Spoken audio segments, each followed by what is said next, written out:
Mr. President, siguro po hindi na-advise na mabuti ang Presidente kasi kung galing pala siya sa transnational crimes, ano naman pong connection sa transportation? Ang alam ko po, the present occupant of that office is Special Envoy for Transnational Crimes. Tama po yun? Set C.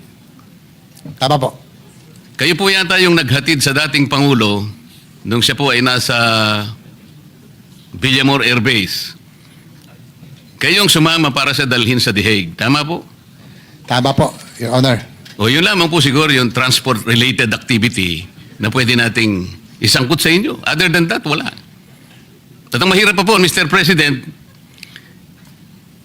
hindi naman kotse ang ginamit mo, aeroplano ang ginamit mo, so hindi ka rin dapat sana ron eh. Kung tricycle ang ginamit mo para dalhin mo si dating Pangulong Duterte sa The Hague, mula nung March hanggang ngayon, baka hindi ka pa nakarating. Sa layo nun. So wala din eh.